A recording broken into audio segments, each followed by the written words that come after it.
Et on va plus loin avec aujourd'hui à mes côtés Marc Semo du journal Le Monde. Bonjour Marc. Bonjour. Et Gauthier Ribinski, notre chroniqueur international à France 24. Au 21e jour de l'invasion russe, Moscou a pour la première fois rendu public son exigence pour parvenir à un possible compromis avec l'Ukraine, que le pouvoir ukrainien adopte la neutralité sur un modèle de type suédois ou autrichien. Écoutez Sergueï Lavrov. J'espère vraiment que cette envie de négocier, qui n'est pas encore là, mais qui commence à se manifester, va prévaloir. Cela donne de l'espoir pour que nous puissions nous mettre d'accord sur nos problèmes. S'il est clair que le simple fait de déclarer la neutralité et d'annoncer des garanties constituerait bien sûr un progrès notable, les blocages sont toutefois bien plus importants. Un refus ferme de la présidence ukrainienne. Elle n'entend pas se faire dicter sa politique par Moscou. Marc Semo, vous comprenez le refus de l'Ukraine malgré le péril de l'invasion ? Oui, si vous voulez, l'Ukraine, en 1994, qui était une puissance nucléaire, la troisième, après les États-Unis et l'Union soviétique, et la Russie donc qui héritait d'une partie, avait accepté de renoncer à ses armes nucléaires, comme le voulaient les Américains, en échange de garanties de son intégrité territoriale et ce qui était de fait un statut de neutralité.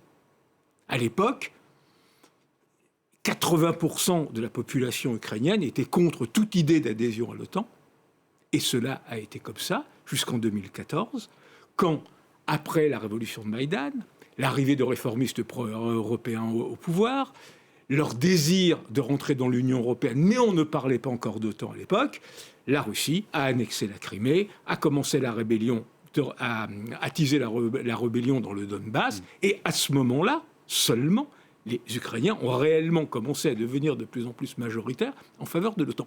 Donc, aujourd'hui, la neutralité, elle sera garantie par quoi ? Il y a un précédent, et on peut comprendre que les Ukrainiens soient extrêmement méfiants et demandent des garanties les plus solides possibles et une garantie d'engagement, etc. Parce qu'ils ont fait cette expérience. Ils ont été de fait neutres après qu'ils soient sortis de l'Union soviétique. Donc, de quoi parlons-nous ? C'est une proposition qui, d'une certaine façon, si la situation n'était aussi tragique, pourrait faire quasiment c'est rire, tellement c'est dérisoire. Proposition dérisoire, piège que tend la Russie à l'Ukraine, Gauthier Ribinski ? C'est compliqué parce que, effectivement, il y a ce précédent dont parlait Marc. Il y a la proposition qui parle de modèles soit suédois, soit autrichiens, mais qui sont très particuliers dans l'histoire. L'Autriche était un moyen pour elle de recouvrer, d'avoir la totalité de son territoire. Sinon, à l'époque, elle était menacée de scission, de partition, comme l'a été l'Allemagne. Simplement pour... Ça ne les a pas empêchés d'intégrer, au final, l'Union européenne, d'ailleurs, tout à fait, et d'ailleurs même de jouer un rôle qui était important, puisque dans les années 70-80, les chanceliers Kreisky et Zinovats ont servi de place d'accueil pour, par exemple, des tractations israélo-palestiniennes. Mais la question n'est pas du tout la même, en ce sens que l'objectif de Vladimir Poutine, et c'est peut-être comme ça qu'on peut interpréter cette proposition, consiste à non pas d'occuper en permanence l'Ukraine, ce qui serait compliqué pour lui, mais de s'assurer qu'il y ait un pouvoir à Kiev qui respecte les préoccupations de sécurité, oui, non, qui respectent surtout le fait qu'il n'y ait pas de contagion démocratique entre l'Ukraine et la Russie. Que la population russe ne se dise pas un jour, tiens, ce qui est fait à l'Ukraine en matière sociale, en matière économique, en matière de liberté politique, c'est mieux que chez nous. Et là, il y a peut-être effectivement un moyen d'essayer pour les Russes d'ordre la chose, mais c'est extrêmement compliqué parce que effectivement, la direction ukrainienne ne peut que refuser. Et qui serait effectivement le garant de cette neutralité ? Parce que ce n'est pas qu'une neutralité en termes de diplomatie, c'est une neutralité politique qui pourrait être atteinte et dont ne voudrait même pas Vladimir Poutine. C'est-à-dire que sous cette proposition couve la volonté d'une torsion politique de l'Ukraine, de ses habitants et de sa direction. Faire cette proposition aujourd'hui, Marc, ça nous dit quoi de la position russe dans cette affaire, que l'invasion est plus compliquée que prévu, qu'il faut offrir une perspective politique aujourd'hui de négociation ? Disons, des deux côtés, on voit qu'il y a un peu des timides ballons d'essai. Après tout, Zelensky lui-même a dit que la question de l'OTAN, de fait, il y renonçait. Alors, en même temps, pas question d'accepter cette espèce de neutralité brinque-ballante, on ne voit pas garantie par qui, vu les précédents. Mais des deux côtés, il y a effectivement des balourdations. On a l'impression qu'on rentre dans un cycle où on va commencer à négocier. Alors, l'Ukraine, on comprend très bien, c'est quand même le pays est dévasté, c'est extrêmement violent. À long terme, c'est quand même très compliqué. Côté russe, effectivement, l'opération s'avère beaucoup plus compliquée que prévu, mais il y a en même temps des choses très étranges. On s'aperçoit que les Russes ont quasiment à peine utilisé leur aviation, alors que c'est un de leurs points forts. En Syrie, ils ont massivement utilisé leur aviation. Là, les bombardements qu'on voit, ce n'est pas des bombardements d'avions, ce sont des missiles.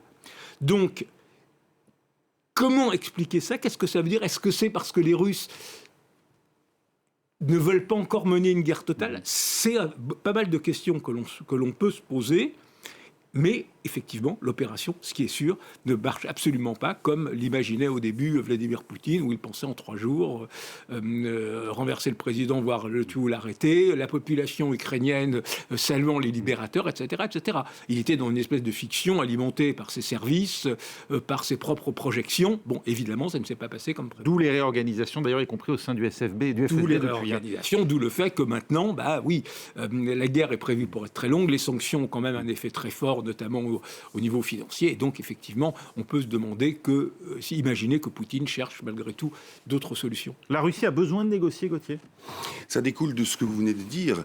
Elle a besoin de négocier tant qu'elle s'apercevra qu'avancer n'est pas aussi évident. Moi, je ne crois pas à une position fondamentalement favorable aux négociations de la part de Vladimir Poutine, ni même de Sergueï Lavrov, parce qu'il y a, comme le disait Marc Semo à l'instant, il y a cette tour d'ivoire dans laquelle non seulement Poutine, mais son pouvoir sont enfermés, et qui consiste à croire ce que l'on veut croire. Et comme de l'autre côté de la chaîne, ceux qui sont chargés de pourvoir en information, la magistrature suprême, ne disent que ce que le magistrat suprême veut bien entendre, il y a là quelque chose qui, de toute manière, ne peut que renforcer une volonté très forte, et on en a parlé ici sur cette antenne, mais tout le corpus idéologique qui entoure, auquel adhère Vladimir Poutine, est capital dans ce domaine-là, et il ne se limite pas, évidemment, à une négociation, fût-elle, même si on l'espère, extrêmement salutaire. Il ne se limitera pas à ça.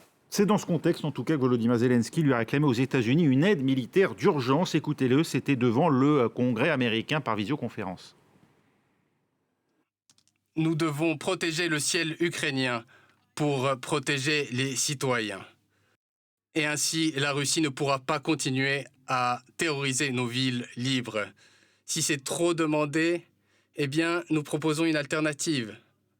Vous savez de quel système de défense aérienne nous avons besoin. Nous avons besoin d'une aviation puissante pour protéger notre peuple, notre terre, notre liberté. Et ainsi, vous pourrez aider les Ukrainiens, vous pourrez aider l'Europe. La réponse américaine n'a pas tardé. Joe Biden annonce l'envoi de drones et de systèmes de défense antiaérien à longue portée, faute de pouvoir garantir cette zone d'exclusion aérienne. Marc Semo, le signe d'une certaine confiance dans la capacité de résistance des Ukrainiens? Oui, mais surtout le fait que garantir une zone d'exclusion aérienne avec les avions de l'OTAN, pour faire simple, c'est la Troisième Guerre mondiale. Donc, et là, on va loin, on livre des drones quand même, on livre du matériel létal. On est toujours sur cette espèce de ligne de crête qui n'est pas une co-belligérance au sens du droit international. On est toujours sur cette ligne de crête. C'est extrêmement délicat. C'est d'une certaine façon faire la guerre, gagner la guerre sans la faire, formellement. Voilà, c'est extrêmement subtil, mais il n'y a pas d'autre solution. Alors, évidemment, Zelensky utilise son arme, qui est avant tout la pression de l'opinion publique. C'est un extraordinaire acteur. C'est aussi un conflit qui, plus encore que tous les autres, qu'il avait précédé, a lieu en direct. On est avec des moyens très légers, on est en direct, donc il s'adresse directement au Congrès, comme il l'avait fait à la Chambre des communes, comme il l'avait fait au Parlement européen, et évidemment avec des images derrière, on a vu aussi, etc. Donc c'est extrêmement fort. Donc la pression de l'opinion publique va jouer, et on peut imaginer que si le conflit dérape, si les Russes utilisent par exemple des armes chimiques, la pression de l'opinion publique deviendra extrêmement forte.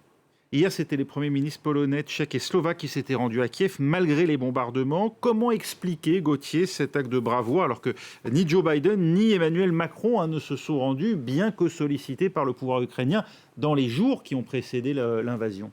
Alors, ce ne peut être un acte de bravoure, comme vous dites, que justement si on mesure ce déplacement à l'aune du refus de déplacement d'Emmanuel Macron, de Joe Biden. Pour le reste, cette initiative, elle est, je crois, elle correspond à un coup de communication qui marche bien pour des premiers ministres. Parce que, vous avez oublié, il y a également Jarosław Kaczynski, qui est le maître à penser de l'idéologie polonaise ultra-conservatrice, qui a fait le déplacement lui aussi. Bon, si on compte Kaczynski, Janša, le Premier ministre slovène, et Morawiecki, le Premier ministre polonais, on a quand même une brochette de... Allez, on va dire, pour être gentil, de pieds nickelés de l'Europe, de l'Union européenne, c'est-à-dire des gens qui ne sont absolument pas convaincus d'ordinaire, du bien fondé de ce que les valeurs européennes prétendent être. Bien, donc c'est eux qui font ce déplacement. Que peuvent-ils dire à Zelensky si effectivement il y a un mouvement de solidarité qui est nécessaire, mais qui est beaucoup moins important, qui a beaucoup moins de poids que l'aurait eu, par exemple, une démarche d'un chancelier allemand, d'un président français et encore plus d'un président américain. Marc, vous n'êtes pas d'accord? Non, enfin, d'abord, c'est effectivement triste que l'Europe soit représentée d'une certaine façon par ses leaders populistes, notamment Janša et Morawiecki, mais voilà, ils ont le mérite d'y aller. Ce sont des pays qui, de par leur histoire, la Slovénie, ex-république yougoslave, la République tchèque, qui était dans le glacis soviétique, la Pologne, avec sa longue, etc., qui savent de quoi ils parlent. Donc, eux, y ont été de leur propre initiative. C'est symboliquement important. Et on regrette non seulement que Macron, le président français, qui avait été invité 3 fois avant la guerre, à l'automne, n'y soit pas allé. On peut regretter que la réunion des 27 à Versailles, moment symbolique s'il en est, n'ait pas eu le courage, au moins dans les mots et dans les symboles d'un geste fort, dire l'Ukraine fait partie de la famille européenne comme la Moldavie et la Géorgie, c'est risible. Oui, on sait qu'ils font partie de la famille européenne, ils sont même au Conseil de l'Europe. Soyons sérieux. Donc il y a des moments, les gestes forts, les symboles comptent. Oui, c'est quand même terrible par la que ce des soit autres. ces régimes d'accord. populistes qui aient incarné à Kiev, Oui, aujourd'hui, voilà. l'Europe. Merci Tout à fait. Marc, merci Marc Semo, merci également à Gauthier Rybinski d'avoir été avec nous pour On va plus loin. On se retrouve dans 7 minutes pour un nouveau journal. Restez avec nous.